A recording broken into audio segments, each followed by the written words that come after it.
Bolt Nation, if you live and breathe Chargers football, lock in right now, hit that like button, subscribe, and jump into the comments because the way this offseason is unfolding in Los Angeles could change the entire outlook of this team in a hurry. And that is not hype for the sake of hype, that is the reality. The Chargers made some important moves, no question, but they also left some dangerous holes sitting wide open on this roster, and now all the pressure is crashing down on the draft and whatever comes next from this front office. So here is the big question hanging over this team right now. Are the Chargers being smart, patient, and strategic? Or are they playing with fire at a moment when Justin Herbert needed more help immediately? Because let's be honest, this is where the conversation gets serious. The Chargers came into the offseason with one of the best cap situations in the league. They had room, they had flexibility, they had options. This was supposed to be the moment where they attacked obvious needs, got aggressive, and came out looking like a team ready to make a real jump. Instead, what happened? They filled some spots, sure. Tyler Biadasz comes in at center. Cole Strange gives them a body inside.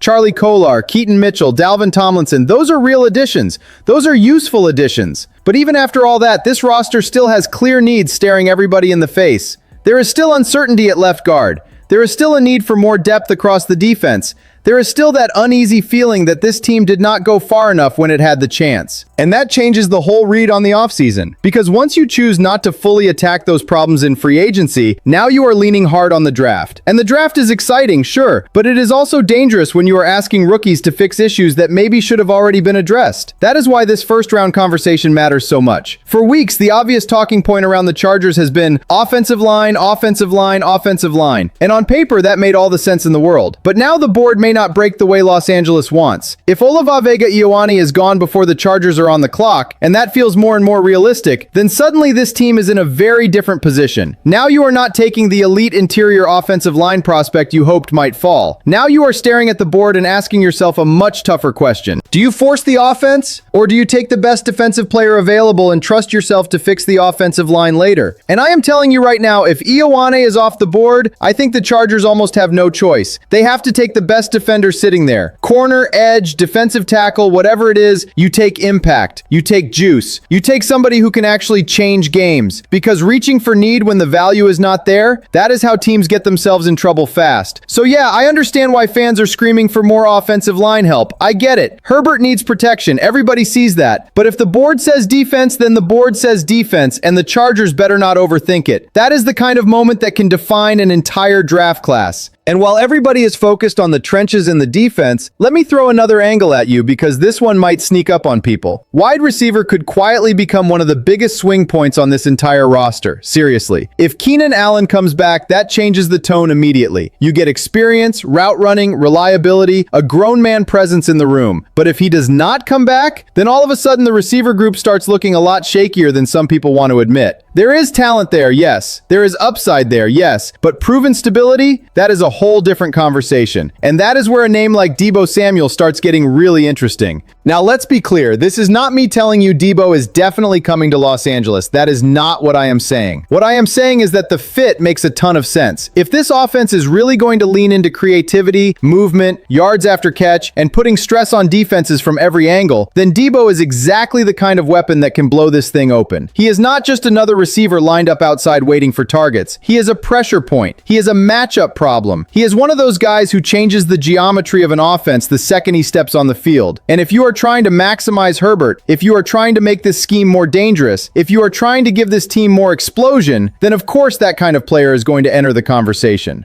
But then comes the real question. Are the Chargers actually willing to make that kind of move? Are they willing to spend at that level when there are still needs all over the roster? Because that is where this offseason still feels unfinished to me. I do not think the Chargers are done telling us who they want to be. I think they have shown restraint. I think they have shown patience. But I still do not know if that patience is building toward one big strike, or if this team is just trying to patch things together and hope the draft saves them. That is the tension. That is the drama. That is why every single move matters right now. Now, with all that said, let's give credit where credit is due, because not every move has been passive, and not every move deserves skepticism. Tyler Biadasz? That one looks like a real win. Maybe not the flashiest move, maybe not the headline grabber, but when you look at value, need, and timing, that signing has a chance to be one of the smartest things this front office did all offseason. Bradley Bozeman retires, the Chargers need a center, and instead of panicking, they move fast and bring in a Pro Bowl caliber player on a 3-year, $30 million deal. deal. That matters, especially when you compare it to the Tyler Linderbaum situation. Because let's be real, Linderbaum was the sexy name. That was the one people circled. That was the name tied to connections, upside, and all the buzz. And then the price exploded. The Raiders gave him 3 years, $81 million. $81 million inside the division. So while everybody was dreaming big, the Chargers stepped in and got Biotish for a fraction of that cost. And if he gives you steady protection, leadership in the middle, and real value in both pass protection and the run game, that is not just a good move, that is a steal. That is a front office saying, we do not need the loudest move, we need the right move. And if Rashawn Slater and Joe Alt come back healthy, that line suddenly starts looking a whole lot more stable than people want to admit. But then we get to the move that still bugs me, and I think it bugs a lot of fans too. Letting Jamari Salyer walk.